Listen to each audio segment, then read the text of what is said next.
সুমুখে। সুপ্রিয় দর্শক, আজকে আমাদের মাঝে উপস্থিত রয়েছেন প্রাক্তন বিভাগীয় প্রধান orthopaedic sir Salimullah medical college এবং কনসালটেন্ট বাংলাদেশ স্পেশালাইজড হাসপাতাল ঢাকা প্রফেসর ডক্টর হাসান মাসুদ। শুভ সকাল স্যার, কেমন আছেন? শুভ সকাল, ধন্যবাদ, ভালো আছি। জি স্যার, আমরা কিছু গুরুত্বপূর্ণ টপিক নিয়ে আলোচনা করব। তার মধ্যে শুরুতে একটু জেনে নিতে চাই জয়েন্ট রিপ্লেসমেন্ট আসলে কি এবং এটি কিভাবে করা হয়। জি ধন্যবাদ। জয়েন্ট রিপ্লেসমেন্ট হচ্ছে যে জয়েন্ট রিপ্লেসমেন্ট বা আর্থ্রোপ্লাস্টিও বলি আমরা মেডিকেল টার্মে। তো এর মানে হচ্ছে যে একটা জয়েন্ট, ধরেন যে হিপ জয়েন্ট মানে উরুসন্ধি যেটা, অথবা শোল্ডার জয়েন্ট কাঁধের যে জয়েন্ট, এইটায় কতগুলি হাড় একসঙ্গে এসে মিলে কিছু লিগামেন্ট থাকে, তার উপরে মাসল থাকে এবং এই হাড়গুলি মিশে এবং এখানে মুভমেন্ট হয়, এখানে মানে চলাচল হয় এবং যার ফলে আমরা এই যে কাজ টাজ করতে পারি, বিভিন্ন ধরনের ফাইন মুভমেন্টগুলি এগুলি করতে পারি। তো এটাই হচ্ছে জয়েন্ট। তো রিপ্লেসমেন্ট মানে হচ্ছে যে এই জয়েন্টটা কোনো কারণেই হোক যদি কোনো নষ্ট হয়ে যায় বা এর কর্মক্ষমতা হারিয়ে ফেলে, তখন তার যে পার্টসগুলি ওইগুলিকে আমরা আর্টিফিশিয়াল কিছুর মাধ্যমে ওটাকে রিপ্লেস করে তার আগের কাজে ফিরে যেতে সাহায্য করি। এটাই হচ্ছে জয়েন্ট রিপ্লেসমেন্ট বা আর্থ্রোপ্লাস্টি। আচ্ছা, এছাড়া আর কোন কোন জয়েন্টের জন্য রিপ্লেসমেন্ট করা যেতে পারে? জি ধন্যবাদ। এটা আসলে অনেক জয়েন্টের জন্যই করা যায়, কিন্তু কমন যেগুলি বা সাধারণ যেগুলি জয়েন্ট, যেমন হিপ জয়েন্টের রিপ্লেসমেন্ট যেটাকে আমরা হিপ রিপ্লেসমেন্ট বলি, তবে নি জয়েন্টের রিপ্লেসমেন্ট নি রিপ্লেসমেন্ট, শোল্ডার জয়েন্টের রিপ্লেসমেন্ট হয় শোল্ডার রিপ্লেসমেন্ট, অ্যাঙ্কেল রিপ্লেসমেন্ট এবং আরও কতগুলো ছোট ছোট জয়েন্টেরও হয়, কিন্তু এইগুলি হচ্ছে সাধারণত করা হয়ে থাকে। এছাড়া কি কি কারণে এটা করা হয়ে থাকে? আচ্ছা, এই কারণগুলি হচ্ছে যে একটা হলো ডিজেনারেটিভ ডিজিজ, অর্থাৎ বয়স হলে হাঁটু মানে জয়েন্ট ক্ষয় হয়ে যায়, যেমন হাঁটুই হোক বা হিপ জয়েন্টই হোক। তো সেই ক্ষেত্রে কিন্তু আমরা এই জয়েন্টটা তখন চেঞ্জ করে দিই, রিপ্লেসমেন্ট করে দিই।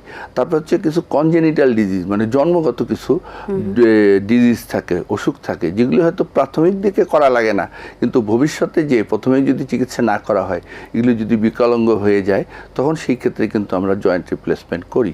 তারপর হচ্ছে কিছু টিউমারের জন্য আমরা জয়েন্ট রিপ্লেসমেন্ট করতে পারি। তারপর হচ্ছে কিছু কিছু মেটাবলিক ডিজিজ আছে। তারপরে হচ্ছে যে হয়তো ট্রমার কারণে, প্রধান একটা কারণ আঘাত, অ্যাক্সিডেন্ট হোক বা যে কোনো ধরনের আঘাতই হোক, পড়ে যেয়ে হোক, হয়তো জয়েন্টটা নষ্ট হয়ে গেল এবং হয়তো প্রথমে ফিক্স করা হলো, পরে আর কাজ করছে না, তখন কিন্তু আমরা জয়েন্ট রিপ্লেসমেন্টই করে থাকি। আচ্ছা, এই অপারেশন কি দেশেই করা সম্ভব কিনা? জি অবশ্যই, এটা অপারেশন এখন দেশেই হচ্ছে এবং খুব ভালোভাবেই হচ্ছে এবং প্রচুর আমরা এই জয়েন্ট রিপ্লেসমেন্ট করছি। এবং এই যে ইমপ্ল্যান্টগুলি আমরা ব্যবহার করি, এগুলি আমেরিকা বা ইউরোপের ইমপ্ল্যান্ট, যে প্রস্থেসিসও বলে, যে ভিতরে যেটা লাগাই আর কি। তো এটা হচ্ছে একটু দামি, কিন্তু কথা হলো এটা খুবই সাকসেসফুল একটা অপারেশন, এই জন্য দেশেই হয়।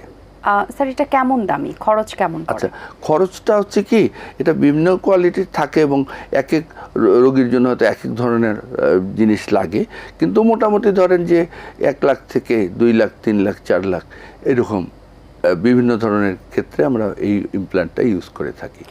আচ্ছা, পুরো প্রসেসটা কত দিনের হয়, কেমন সময় লাগে? জি ধন্যবাদ। সেটা হচ্ছে যে আমরা যখন অপারেশন করে দেই, ধরেন এটা হচ্ছে যে আপার লিম্ব আর লোয়ার লিম্বের অপারেশন, যে লোয়ার লিম্ব মানে আমাদের পায়ের যেটা হলো যে উরুসন্ধির অপারেশন অথবা হাঁটুর অপারেশন, যেটাকে নি রিপ্লেসমেন্ট বলে।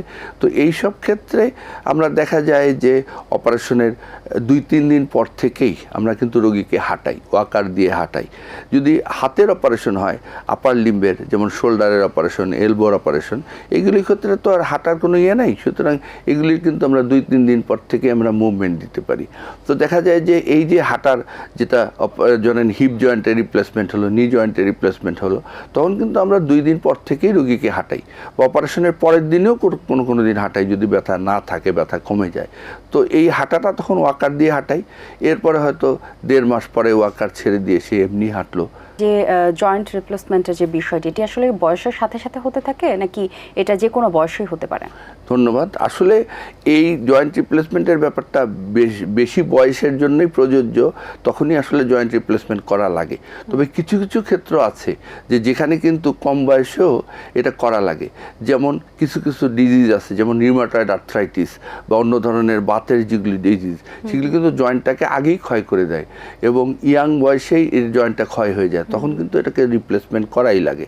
তারপর হচ্ছে যে কোনো আঘাতের কারণে ট্রমাটিক ফ্র্যাকচার হয়ে গেল, তখন এই জয়েন্টটা যদি ঠিকমতো জোড়া না লাগে, ঠিকমতো কর্মক্ষম না হয়, সেই ক্ষেত্রে কিন্তু অল্প বয়সেও অপারেশনটা করা লাগতে পারে। ধরেন একটা 20 বছর বা 25 বছরের একটা যুবক বা যুবতী, তার জন্যই আমরা এই অপারেশন তখন করে থাকি। আচ্ছা, নর্মালি একটা মানুষের হিউম্যান বডিতে কত বছর বয়স পর থেকে হাড় ক্ষয় হতে থাকে? এটা আসলে হচ্ছে কি যে পুরুষ আর মহিলার মধ্যে কিছু পার্থক্য আছে। তো আমরা হাড় ক্ষয়টাকেই আমরা অস্টিওপোরোসিস বলি মেডিকেল টার্মে। এবং মহিলাদের সাধারণত দেখা যায় কি যে যখন মেনোপজ হয়ে যায়, অর্থাৎ মাসিক যখন বন্ধ হয়ে যায়, এটা হলো 40 বা 45 বা যেভাবেই হোক, তখন হচ্ছে যে হরমোনগুলি ঠিকমতো রিলিজ হয় না, তার মেইলি যে হরমোনগুলি, এর জন্য কিন্তু অস্টিওপোরোসিস তখনই শুরু হয়। আর পুরুষদের ক্ষেত্রে কিন্তু এইটা একটু আরও পরে যে হয়, 60-70 বছরের কারণ পরে, তখনও তাদের হরমোনের কারণে এই মানে হাড়ের যে ক্যালসিয়াম এবং যে প্রোটিনগুলি ঠিকমতো থাকে না, এবং তখনই আমরা বলি যে অস্টিওপোরোসিস। আচ্ছা, এই ক্ষেত্রে অনেকে আছে যারা হাড় ক্ষয়ের ব্যাপারটা একটু ভয়ে থাকেন, সেক্ষেত্রে ক্যালসিয়ামের মেডিসিন তারা নিতে থাকেন, এটা কতটুকু যুক্তিযুক্ত? শুনুন, এখন যেটা হচ্ছে আমাদের দেশে, ধরেন ফার্মেসিতেই তো ওষুধ পাওয়া যায়, যেমন বিদেশে তো এটা সম্ভব না, একটা ডাক্তারের প্রেসক্রিপশন ছাড়া সম্ভব না। কিন্তু এখানে এই জন্য হচ্ছে কি যে ফার্মেসিতে গেলেই যে কেউ একটু ক্যালসিয়াম দিয়ে দিল, যে কোনো অসুখ হোক ক্যালসিয়াম দিয়ে দিল, সারা বছর ক্যালসিয়াম খাচ্ছে এবং এই ক্যালসিয়ামের কারণে তার কিডনিতে পাথর হয়ে যাচ্ছে, সেদিকে তারা ভ্রুক্ষেপও করছে না। তো এইটা কিন্তু ঠিক না।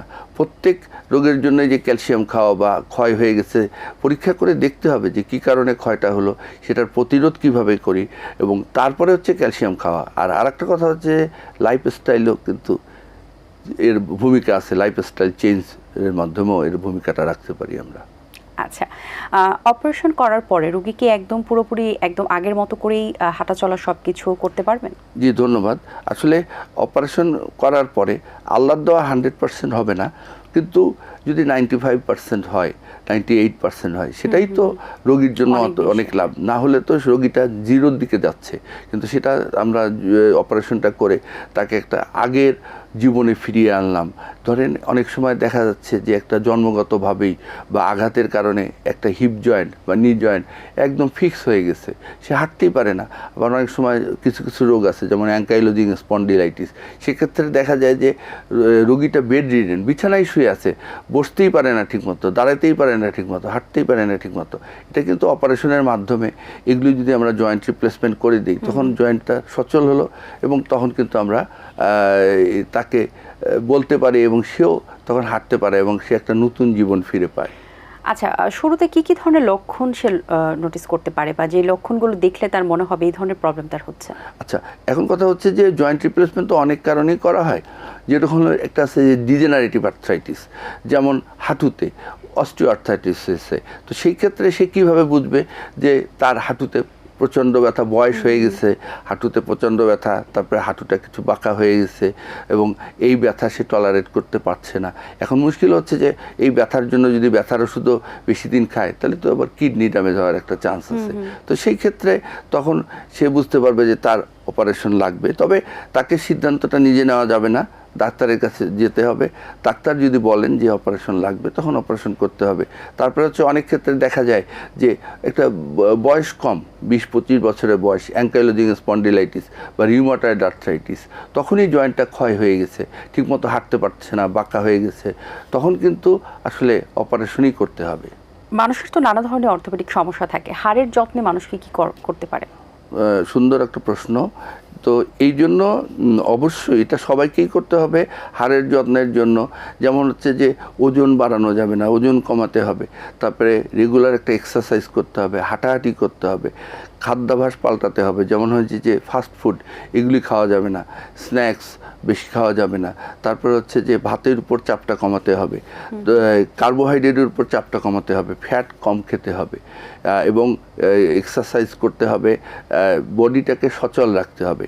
এটা তো ইয়াং বয়স হোক আর বয়স্ক লোক হোক, দুজনের জন্যই দরকার, তবে বয়স্কদের জন্য আরও বেশি দরকার। আচ্ছা, যারা এই ধরনের প্রবলেম ফেস করে তারা আসলে আপনাদের সাথে অবশ্য পরামর্শ নিয়ে তারা অপারেশনটার প্রস্তুতি নিবে, কিন্তু এছাড়া আফটার অপারেশন আর কি কোনো মেডিসিন নিতে হয় কিনা, বা সেভাবে অপারেশনের পর তাকে কি সতর্কতা ফলো করা দরকার? অবশ্যই একটা ভালো প্রশ্ন। সেটা হচ্ছে যে এই সব রোগীর অপারেশন করার পরেই কিন্তু দায়িত্ব শেষ হয়ে যায় না, ডাক্তারের দায়িত্ব শেষ হয় না, রোগীরও দায়িত্ব শেষ হয় না। সেটা হচ্ছে যে ডাক্তারকে ভালোভাবে বোঝাতে হবে যে এই রোগীর রিহ্যাবিলিটেশন দরকার, অর্থাৎ কিছু ফিজিওথেরাপি আছে, কিছু ব্যায়াম আছে, সেগুলি করতে হবে, সেগুলি আমরা দেখাই দেবো, কীভাবে চলতে হবে সেগুলি আমরা শিখিয়ে দেবো, এবং রোগীদেরকেও কিন্তু করতে হবে। যেমন একটা জয়েন্ট যখন বিকলাঙ্গ হয়ে যায় বা যখন কাজ করতে থাকে না, ক্ষয় হয়ে যায়, তখন দেখা যায় যে জয়েন্টের আশেপাশে যে মাসল, যেইটা মাসলগুলি তো জয়েন্টটাকে মুভ করায়, তো এই জয়েন্টটা তখন মুভ হতে পারে না, যার ফলে হচ্ছে যে মাসলগুলিও তখন অ্যাট্রোফি করে যায়, মাসলের পাওয়ার কমে যায়। তো এই ব্যায়ামের মাধ্যমে কিন্তু মাসলের পাওয়ারটাকে আগের মতো ফিরিয়ে আনা, তাহলে কিন্তু তখন দেখবেন যে তারা হাঁটাহাঁটি করতে কষ্ট হয় না, কোনো কাজ করতে কষ্ট হয় না। এই জন্য ফিজিওথেরাপির একটা গুরুত্বপূর্ণ ভূমিকা আছে, এবং অবশ্যই অপারেশনের পরে এই ফিজিওথেরাপিটা তাদেরকে ভালোভাবে মানতে হবে। কিছু ওষুধ আছে, ওগুলি আমরা দেই, সেগুলো খেতে হবে। আপনার কাছে এই হাড়ের প্রবলেম নিয়ে কি ধরনের রোগী আসে, কোন প্রবলেমগুলো তারা বলেন? না, আমার কাছে তো হাড়ের অনেক প্রবলেমই আসে, যেমন হচ্ছে যে আঘাতের কারণে, অ্যাক্সিডেন্ট, বিভিন্ন ধরনের অ্যাক্সিডেন্টের কারণে আসে, তারপরে হলো যে জন্মগত কিছু বিকলাঙ্গতা আছে সেসবের কারণে আসে, তারপরে কিছু ডেফিসিয়েন্সি ডিজিজ, যেমন ধরেন যে রিকেট বা অস্টিওম্যালেশিয়া, দেখা যায় যে ভিটামিন ডি, ক্যালসিয়াম এগুলির অভাবে যে রোগী সেগুলি আসে। তারপরে বিভিন্ন জয়েন্টের ক্ষয় নিয়ে আসে, যেমন অস্টিওআর্থ্রাইটিস, হাঁটু হিপ জয়েন্টের অস্টিওআর্থ্রাইটিস। তবে অনেক সময় দেখা যায় যে হাড়ের টিউমার নিয়ে আসছে। তো এগুলি আসলে বিভিন্ন ধরনের, এবং অর্থোপেডিক্সে একটা ওয়াইড ভ্যারাইটি অফ ডিজিজ নিয়ে আসে। কারণ কথা হচ্ছে যে আসলে মানে মানুষের শরীরে 206টা হাড় এবং অসংখ্য জয়েন্ট, তো সেই জন্য আসলে রোগীর সংখ্যাও বেশি এবং বিভিন্ন ধরনের রোগ নিয়ে আসে। এবং আমরা যদি কমনভাবে বলতে পারি তাহলে বলতে পারি যে কনজেনিটাল কিছু ডিজিজ আছে জন্মগত, তারপরে কিছু আছে যে ইনফ্ল্যামেটরি, মানে প্রদাহজনিত কারণে, যেমন রিউমাটয়েড আর্থ্রাইটিস, অ্যাঙ্কোলজিং স্পন্ডিলাইটিস। তারপরে হচ্ছে কিছু মেটাবলিক ডিজিজ আছে, যেরকম বললেন একটু আগে যে অস্টিওপোরোসিস বা অস্টিওম্যালেশিয়া এই ধরনের। তারপরে হচ্ছে যে কিছু টিউমারাস কন্ডিশন আছে। আর যেটা বললাম যে অ্যাক্সিডেন্টের কারণে বা আঘাতের কারণে তো বিভিন্ন ধরনের হয়, অর্থাৎ দেখা গেল যে 10 ফুট উপর থেকে একজন পড়ে গেছে, দেখা গেল যে মেরুদণ্ডের হাড্ডি ভেঙে গেল, তো তখন আসে তারা, তখন কি ধরনের চিকিৎসা লাগবে না লাগবে আমরা ওইভাবে চিকিৎসা দিয়ে থাকি। স্যার, হাড়ের যত্নে মানুষ কি ধরনের খাদ্যাভ্যাসগুলো মেনটেন করবেন? হাড়ের যত্নে অবশ্যই আমাদের খাদ্যাভ্যাসগুলি মেনটেন করতে হবে। যেমন হচ্ছে যে একটু আগেও আমি বলেছি, কিন্তু তারপরেও বলছি যে ক্যালসিয়ামযুক্ত যেগুলি খাবার, যেমন হচ্ছে যে শাকসবজি বেশি করে খেতে হবে, যেটা এখনকার বাচ্চারা খেতেই চায় না। ডিম, দুধ, ছোট মাছ, তারপরে ফল খাওয়ার অভ্যাসটা গড়ে তুলতে হবে। এবং এর পাশাপাশি যেসব খাবার খেলে আপনার যে হাড়ের বরঞ্চ ক্যালসিয়ামটা চলে যায়, ওই সব খাবার থেকেও আমাদের দূরে থাকতে হবে। যেমন হচ্ছে যে স্মোকিং করা যাবে না, ধূমপান করা যাবে না। তারপরে দেখবেন যে ফার্মাসিতে গেলেই ওখানকার যে সকল যারা ডাক্তার, তারা কিন্তু একটা স্টেরয়েড দিয়ে দেয়, মানে ওষুধ দিয়ে দেয় যেন তাড়াতাড়ি এক ডোজ খেলেই ব্যথা কমে যাবে, কিন্তু ওইটা কিন্তু হাড়ের জন্য মানে মারাত্মক ক্ষতিকর। এবং দেখা যায় যে হাড়ের ক্যালসিয়াম কমায়, অস্টিওপোরোসিস বানাই দিচ্ছে এবং বিভিন্ন ধরনের রোগের সৃষ্টি করছে। তো এটাও কিন্তু খেয়াল রাখতে হবে। এবং আরেকটা জিনিস হচ্ছে যে দৈনিক হাঁটাহাঁটি করতে হবে, এই হাঁটাহাঁটির বিকল্প নাই। এবং এই হাঁটাহাঁটি যদি দৈনিক করা যায় তাহলে কিন্তু আসলে জিমে যাওয়ারও দরকার নাই।